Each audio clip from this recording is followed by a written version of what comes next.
तो आज के इस वीडियो में हम डिस्कस करेंगे कि सम ऑफ ज्योमेट्रिक प्रोग्रेशन कैसे फाइंड किया जाएगा अप टू n टर्म्स। तो उसका एक फॉर्मूला कैसे ड्राइव होगा और उसके कुछ न्यूमेरिकल्स हम सॉल्व करेंगे वो भी। तो सबसे पहले हम फाइंड करना चाहते हैं आज का the sum of geometrical progressions, geometric progressions.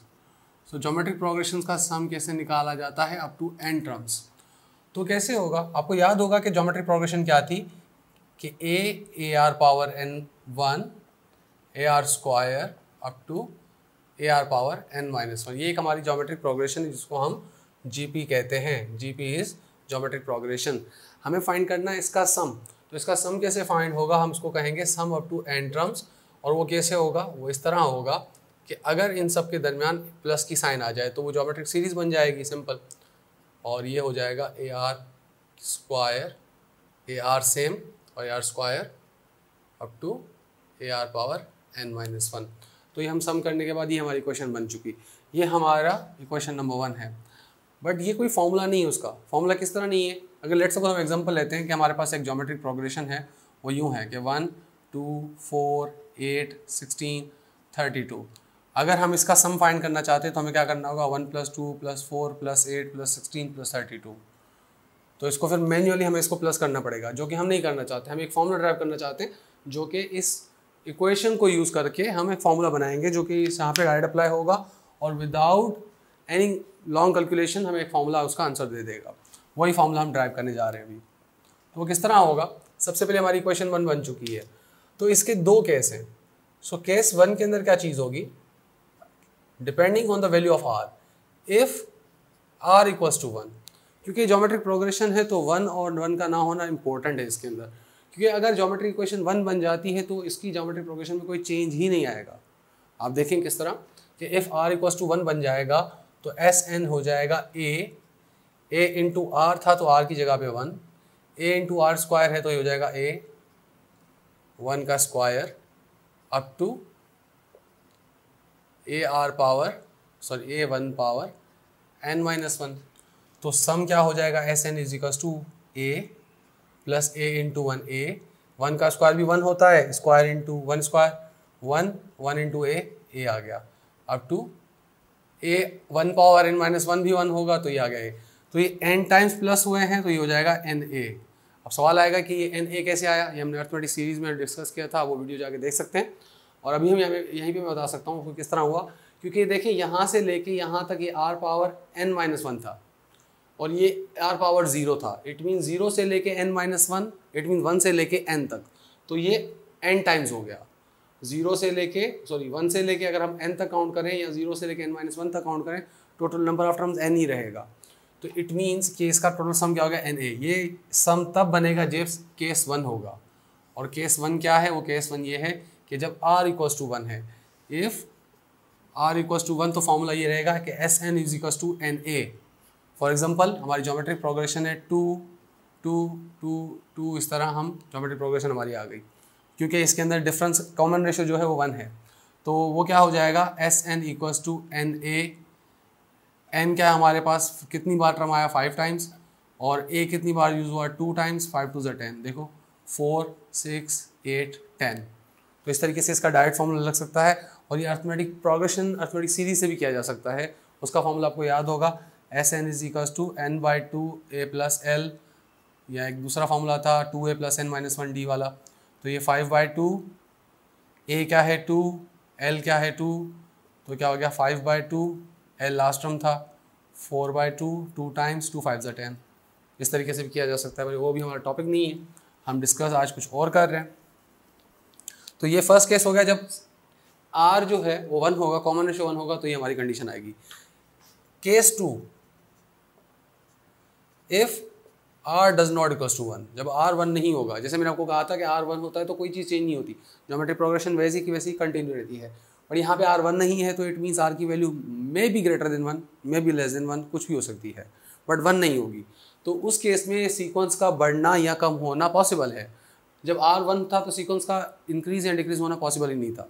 चलिए r does not equals to 1 जब करेंगे तो हमारी इक्वेशन क्या बन जाएगी, हम इसी इक्वेशन को यूज़ करते हैं और बन जाएगी s n equals to A R square up to A R power n-1।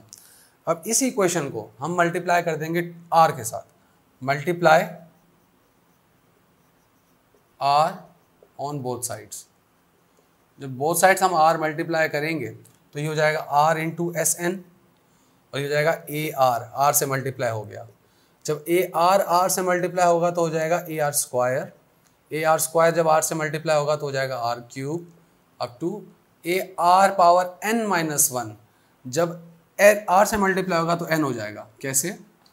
A R power n minus one है, इसको मल्टीप्लाई करना है r के साथ, a सेम रहेगा, a are power n minus one into r, दोनों का base same, power add हो जाएगा, n minus one into r का पावर वन है तो plus one minus one cancel, a are power n, इस तरह। तो ये इस तरीके से हमारी एक ज्योमेट्री प्रोग्रेशन बन गई। नेक्स्ट जब r मल्टीप्लाई करने के बाद, अब इसको नाम दे दें इक्वेशन 2। अब क्या होगा कि अगर हम इस इक्वेशन को इक्वेशन 1 में से माइनस कर दें, इस इक्वेशन को इक्वेशन 1 में से माइनस कर दें, तो आप लिखेंगे subtract equation 2 from 1। So 2 from 1 अब जब हम सब्ट्रैक्ट करेंगे इक्वेशन 2 में, 2 सब्ट्रैक्ट करनी इक्वेशन 1 में से, तो सबसे पहले इक्वेशन 1 लिखें, s n equals to A R square up to A R power n minus one, ये वाली सेम, और इक्वेशन 2 लिखेंगे तो ये होगी आर एस एन, जो कि ये रही ए आर। थोड़ा मैं तरतीब से लिख रहा हूँ, देखें कैसे। इसका फर्स्ट टर्म ये ए आर है तो मैं ए आर के ही नीचे लिख रहा हूँ a r, second term a are square के नीचे, ए आर क्यूब आगे up to A R power n।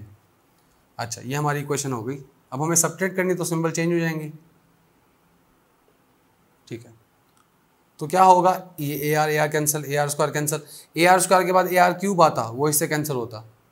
अच्छा, ए आर पावर n से पहले आएगा A R power n minus one, जो कि इससे कैंसिल होगा। तो बचेगा कुछ नहीं, फर्स्ट इक्वेशन से a बचेगा, लास्ट इक्वेशन से ए आर पावर n बचेगा, और यहाँ पे आएगा s n minus r s n. यहाँ पे क्या आ गया, a प्लस ए आर, सॉरी माइनस, सब साइन चेंज हो गई थी, पावर n। यहाँ तक हमारी इक्वेशन सॉल्व हो चुकी है। आगे हम क्या करेंगे, इन दोनों में से एस एन कॉमन ले लेंगे। जब एस एन कॉमन आ जाएगा, सो एस एन जब कॉमन लिया, यहाँ पे एस एन जब कॉमन निकल गया तो 1 बचा, एस एन निकल गया तो r बच गया, इक्वल्स टू a कॉमन ले लें। जब इन दोनों में से a कॉमन आया तो क्या हुआ, a जब निकला तो 1 बचा, और जब a निकल गया तो r पावर n बच गया, ठीक है। अब यहाँ पे 1 माइनस आर इधर डिवाइड हो रहा है, उधर जाके सॉरी इधर मल्टीप्लाई और उधर जाके डिवाइड होगा। यहाँ 1 minus r divide on both side, तो जब डिवाइड ऑन बोथ साइड करेंगे तो ये हो जाएगा और 1 माइनस आर। तो ये हमारा एक जनरल फॉर्मूला है, ये इस तरह यूज होता है। और इसके साथ साथ हम एक और फॉर्मूला यूज कर सकते हैं कि s n is equals to, वो है a are power n minus one upon r minus one. तो ये दोनों फार्मूलाज हैं। ये यूज़ होता है जब r की वैल्यू लेस देन 1 होती है, लेस देन 1, और जब r की वैल्यू ग्रेटर देन और इक्वल्स टू 1 होगी, तो ये इक्वल तो नहीं, इक्वल जब 1 होती तो वही यूज़ हो जाएगा, r ग्रेटर देन 1 होगा, ठीक है। अब ये कैसे आया, सिंपल है कि अगर इनमें से अगर माइनस साइन कॉमन ले ली जाए, ठीक है, जब माइनस कॉमन ले ली जाएगी तो क्या होगा, या माइनस मल्टीप्लाई डिवाइड कर दें आप, जो माइनस मल्टीप्लाई डिवाइड करेंगे आप इसके साथ, तो जो माइनस यहाँ आएगी वो अंदर मल्टीप्लाई हो जाएगी, जो प्लस का 1 है वो माइनस का बन जाएगा, जो माइनस का r पावर n है वो प्लस का बन जाएगा। तो r पावर n हम पहले लिखेंगे -1, और जब नीचे जो मल्टीप्लाई हुई वो क्या हो गया, प्लस का 1 माइनस का हो जाएगा, माइनस की r प्लस हो जाएगी, तो ये सेम फॉर्मूला बन जाएगा, जो कि इस केस में सेम चीज़ है, कोई फ़र्क नहीं पड़ता, आप दोनों में से कोई भी फॉर्मूला लगाएं। बट जब स्पेशली ये फार्मूलाज उनके लिए यूज़ होते हैं जब r लेस देन 1 हो तो ऊपर वाला, r ग्रेटर देन 1 हो तो नीचे वाला फार्मूला। तो ये हमारा केस बन गया जिसके अंदर हम sum of geometric progressions up to n term find कर सकते हैं इस फार्मूला की मदद से। इससे कुछ न्यूमेरिकल करेंगे वो भी हम कर सकते हैं। अच्छा, एक और बात, ज्योमेट्रिक प्रोग्रेशन 2 तरह की होती हैं, एक होती है इनफाइनाइट, एक होती है फाइनाइट। अगर जो फाइनाइट है तो उनके लिए ये फार्मूलाज हैं। इनफाइनाइट के अंदर हम चेक करते हैं कि या वो कन्वर्जेंट हैं या डाइवर्जेंट हैं, वो टोटली डिफरेंट टॉपिक है और काफ़ी डिटेल टॉपिक है, वो हम डिस्कस करेंगे for in some next videos. तो इसीलिए फ़िलहाल हम फाइनाइट टर्म्स तक ही ये फॉर्मूला हमने ड्राइव किया और इसके हम कुछ न्यूमेरिकल्स करते हैं जिनकी मदद से आपको समझ आ जाएगा कि किस तरह ये आप इन फार्मूलाज की मदद से वैल्यूज़ फाइंड कर सकते हैं sum up to n terms के लिए। और इस फार्मूले के अंदर याद रहे Sn क्या है, sum up to n terms है, एंड a जो है फर्स्ट टर्म है वो लास्ट वीडियो की तरह ही, और जो r है वो क्या है हमारा कॉमन रेशो है, एंड n क्या है वो नंबर ऑफ टर्म्स है। तो ये हमारे एक फॉर्मूला बन चुका है, दोनों में से हम कोई भी यूज़ कर सकते हैं। अच्छा चलें अब नेक्स्ट कुछ न्यूमेरिकल सॉल्व करते हैं और इसको थोड़ा और डिटेल से देखते हैं।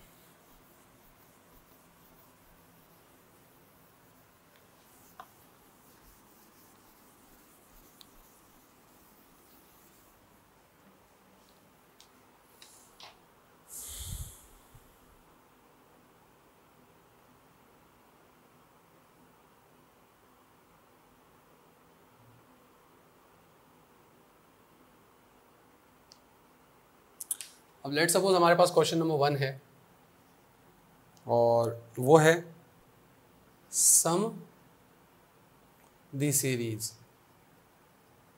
अब हमें एक सीरीज़ मिली है, ज्योमेट्रिक सीरीज़ या ज्योमेट्रिक प्रोग्रेशन मिली है, उसके बीच में अगर प्लस आ गई तो वो सीरीज़ बन जाएगी, कॉमा होती है ज्योमेट्रिक प्रोग्रेशन रहेगी, तो वो हमें सम करनी है। तो वो है 1 + 4 + 16 + 64 प्लस ये है 210 टर्म्स। तो इस सीरीज़ को हमें ऐड करना है। अब अलग बैठने अगर हम इसको प्लस करने आए तो हमें पहले 10 टर्म बनाने पड़ेंगे इसके 14 मतलब कि 4 मल्टीप्लाई करने के बाद, और उसके बाद उसको प्लस करना पड़ेगा। और अगर जो हमें फॉर्मूला याद है तो हम उसको डायरेक्ट फॉर्मूला की मदद से कर सकते हैं। जैसे कि यहाँ पे क्या है, a हमारा 1 है, r क्या होता है, वो होता है T2/T1, सेकेंड टर्म को फर्स्ट टर्म से डिवाइड कर दें तो ये है 4/1, तो ये 4 हो जाएगा। अच्छा n क्या है, नंबर ऑफ टर्म्स कितने हैं 10 टर्म्स तक फाइंड करना है, तो ये हो जाएगा formula Sn = a into r⁻n-1/r-1। अब ये फॉर्मूला मैंने नीचे वाला यूज़ किया क्योंकि r की वैल्यू यहाँ पे ग्रेटर देन 1 है, क्योंकि r की वैल्यू 4 है जो कि ग्रेटर देन 1 है। अच्छा तो ये हो जाएगा Sn, a की वैल्यू 1 है, r है 4, अच्छा पावर कितना है उसका 10, क्योंकि r⁻n था, -1 अपॉन और ये क्या है 4 - 1, क्योंकि r की वैल्यू 4 है -1, तो सम हो गया इसका 4⁻10 -1 अपॉन 3। तो इसका सम ये होगा, अगर 4⁻10 आप कैलकुलेटर की मदद से फाइंड कर लें और उसके बाद इसको उससे डिवाइड कर दें 3 के साथ, तो आपको आंसर आ जाएगा 4⁻10 - 3, ये इसका आंसर है।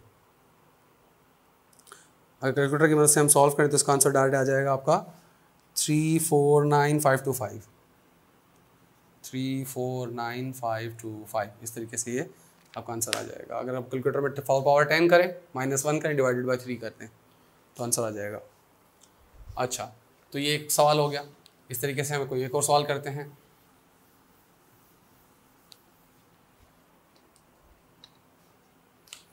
सो नेक्स्ट क्वेश्चन है 2 - 6 + 18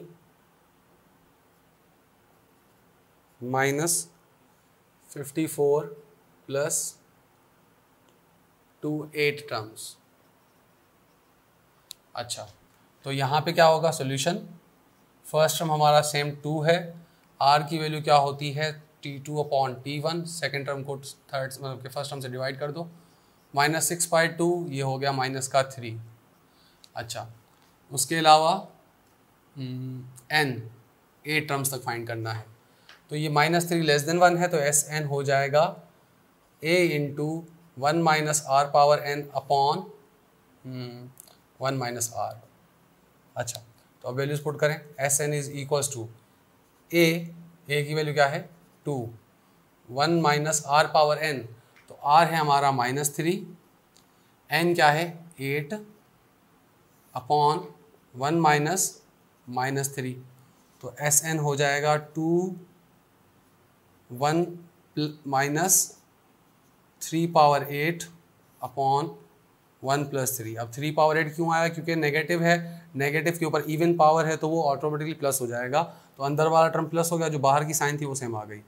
अच्छा, तो ये हो गया Sn = 2/4, 1 + 3 4 हो गया, इंटू 1 - 3 पावर 8, तो 2 का टेबल 2 टाइम्स Sn हो जाएगा 1/2 1 - 3 पावर 8।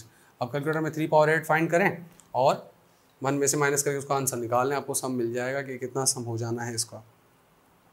तो इसका आंसर है -Sn = -3280।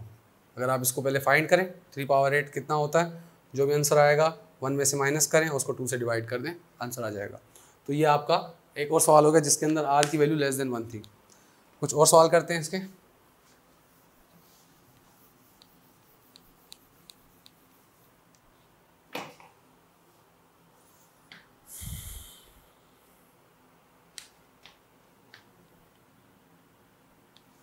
नंबर 3 क्वेश्चन हम कर रहे हैं अभी।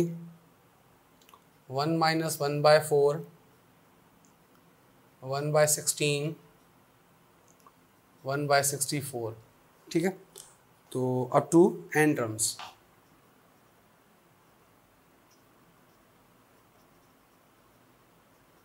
अब यहाँ पे हमें n नहीं बताया कि कितने टर्म्स तक फाइंड करना है, तो जाहिर सी बात है जो हमारा आंसर आएगा उसके अंदर n डिफाइन नहीं होगा, क्योंकि n तो उसने बताया ही नहीं हमें। तो अब क्या होगा, a = 1 होगा, कॉमन रेशो क्या होता है, वो होता है T2/T1। तो सीधी सी बात है T2 हमारा है -1/4, T1 है 1, तो ये -1/4 ही रहेगा, और n की वैल्यू n ही है, उसने कोई डिफाइन करके बताई नहीं। जबकि r की वैल्यू हमारी 1 से छोटी है, तो हम फॉर्मूला लगाएंगे Sn = a × 1 - r/n/1 - r। So Sn = a की वैल्यू 1 है, 1 - r क्या हमारे पास -1/4 up to n upon 1 - r क्या है -1/4। Sn हो जाएगा 1 जब मल्टीप्लाई हो तो same answer, 1 - -1/4 whole power n, ऊपर ये आया, नीचे क्या हो जाएगा माइनस माइनस प्लस 1 + 1/4, तो नीचे एलसीएम कर लें आप, तो ये हो जाएगा 1 - -1/4 होल पावर n। नीचे अगर आप जब एलसीएम करेंगे तो क्या होगा, मैं आपको ये सेपरेट करके दिखा देता हूँ। तो अपॉन में 1 है, एलसीएम 4 होगी, 4 टाइम्स 4 × 1 = 5/4, तो 5/4 आ गया। ये 4 नीचे डिवाइड ऊपर आके मल्टीप्लाई हो जाएगा, Sn हो जाएगा 4/5 1 - -1/4 होल पावर n। जब अगर n डिफाइन होता तो हम इसको फाइंड कर सकते हैं, अब n डिफाइन नहीं है तो ये अप टू n टर्म्स है, तो इसका फॉर्मूला ये है, बताता है कि इसका आंसर ये आएगा। सो अभी नेक्स्ट क्वेश्चन है वो है 0.9 + 0.99 0.999 अप टू n टर्म्स। अब यहाँ हमारे ये कंफर्म नहीं कि कहाँ तक करना है, n टर्म्स तक करना है। अच्छा, तो ये एक ज्योमेट्रिक प्रोग्रेशन है कि नहीं, सबसे पहले ये चेक करना पड़ेगा। तो अगर हम देखें तो a की वैल्यू 1 है, और सॉरी 0.9 है यहाँ पे। r अगर हम फाइंड करें तो वो होता है T2/T1, तो वो क्या होगा 0.99 डिवाइडेड बाय 0.9, तो इसको पॉइंट हटाओ ऊपर 10 आ जाएगा, इसके दोनों पॉइंट हटाओ नीचे 100 आ जाएगा, कैंसल। 9 का टेबल 11 टाइम्स 10 हो गया ये 1.1। T3/T1, तो ये क्या है 0.999 अपॉन 0.99 T3/T2, हर सक्सीडिंग से प्रीसीडिंग टर्म डिवाइड करना होता है। तो ये पॉइंट हटे तो ऊपर 10 आ गया, 2 0, ये हटे तो नीचे कितना आ गया 3 zeros, ठीक है। 2 0 2 0 कैंसिल। अच्छा, तो सबसे पहले 9 का टेबल 11 टाइम्स, इस पे 111 टाइम्स। अच्छा, आगे करेंगे तो 9 का टेबल कितनी बार लगेगा, तो ये हो गया 110 डिवाइडेड बाय 111 डिवाइडेड बाय 110, तो 1 टाइम लगा 110 बचा 1, पॉइंट लगाया, टेबल नहीं लग रहा, 0 आएगा, फिर 0 आएगा, अभी भी नहीं लग रहा, 0 आएगा, दोबारा 0 आएगा, 9 टाइम लगाएंगे तो हो जाएगा 0 990, तो इट मीन्स इसका आंसर ये आया। अब T3 का आंसर आया है 1 इस वक्त R का आया है 1.009, दोनों का आंसर सेम नहीं है, तो ये हमारी ज्योमेट्रिक प्रोग्रेशन नहीं है। तो इसको ज्योमेट्रिक प्रोग्रेशन बनाना होगा सबसे पहले। तो ज्योमेट्रिक प्रोग्रेशन कैसे बनेगी? ये तरीका उसका सिंपल है। सबसे पहले हम क्या करेंगे, इसको ऐसे लिखेंगे कि 1 माइनस 0.1, ये बन गया क्या 0.9, 1 माइनस 0.1 होता है 0.9। इसी तरीके से 1 माइनस 0.01, ये दोबारा से ये बनेगा 1 माइनस 0.001, बस जीरो ऐड करते जाएं ज़्यादा, 1 माइनस 0.0001 टू n टर्म्स। अब ये सेम चीज़ है, देखिए माइनस करने के बाद वही आंसर बनेगा। ये हम कर क्यों रहे हैं? क्योंकि ज्योमेट्रिक प्रोग्रेशन बन रही थी, ऊपर जो दिया हुआ टर्म्स हैं सीरीज है वो ज्योमेट्रिक प्रोग्रेशन नहीं है, इसको बनाना पड़ रहा है। तो ये क्या हो जाएगा, जस्ट 1, हर सीक्वेंस में से 1 में पहले लिख रहा हूँ, ये एक सीक्वेंस हो गई। इसी तरीके से एक और सीक्वेंस यहाँ पे बन रही है, that is minus 0.1, minus 0.01, minus 0.001, और ये हमारी एक और सीक्वेंस बन गई 0.01, एक टर्म आएगा 0.1 माइनस 0.0001। तो ये दो सीक्वेंस बन गई। इट मीन्स इसी ज्योमेट्रिक प्रोग्रेशन में से हमें दो सीक्वेंस निकली है कि अगर इन दोनों में से प्लस कर लिया जाए और उसमें से ये माइनस कर दिए जाएं तो ऑटोमेटिकली हमारी एक सीक्वेंस ये इस तरह की कंडीशन बनेगी। पर होगा कैसे कि ये हमारी यहाँ से लेके यहाँ तक एक GP है GP1, और यहाँ से यहाँ तक ये एक GP है जिसको हम कहेंगे GP2। तो हम इसमें फाइंड क्या करेंगे, इन दोनों का सम फाइंड करेंगे, SN1 प्लस SN2, जो भी आंसर आया वो इसके अंदर हम इंसर्ट कर देंगे। ठीक है, तो किस तरह होगा, SN इक्वल्स टू, यहाँ पे देखेंगे R की वैल्यू क्या है 1 है, और यहाँ पे जो R की वैल्यू है वो क्या आएगी वो हम फाइंड कर लेते हैं, अलग अलग से कर लेते हैं। A equals to 1, R equals to 1, N is equals to N। अच्छा यहाँ पे क्या है, अच्छा ये n टर्म्स तक था, n टर्म्स। अच्छा यहाँ पे क्या है, a क्या है माइनस 0.1, r क्या है minus 0.01, minus 0.1, minus minus cancel, point हटाओ ऊपर 10, पॉइंट हटाओ नीचे 100, तो नीचे तो ये 0 0 कैंसिल, 0.1 आ गया। 0.1 हमारी r है जो कि r से 1 से छोटी है।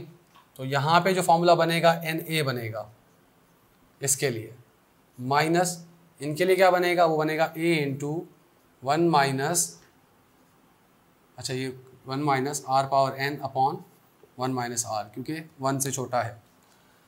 Sn is equal to Na, तो n a की वैल्यू क्या है 1 है, माइनस यहाँ पे a की वैल्यू है 0.1, क्योंकि हमने माइनस लिख दिया तो ये माइनस 0.1 यूज़ नहीं होगा। अगर हम ये करना चाहें तो अब हमें ये प्लस करना होगा, अब ये माइनस होगा, क्यों, क्योंकि हमने a को माइनस उठा लिया तो ये माइनस इसके अंदर काउंट हो गई। और 1 माइनस r की वैल्यू क्या आएगी 0.1 whole power n upon 1 minus 0.1।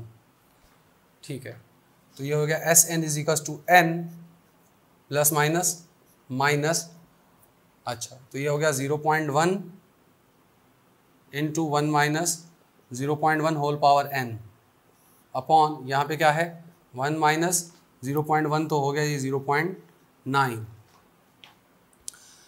इसकी पॉइंट हटाओ नीचे 10 आएगा, इसकी पॉइंट हटाओ ऊपर 10 आएगा, 10 10 से कैंसिल, ये हो गया 1/9।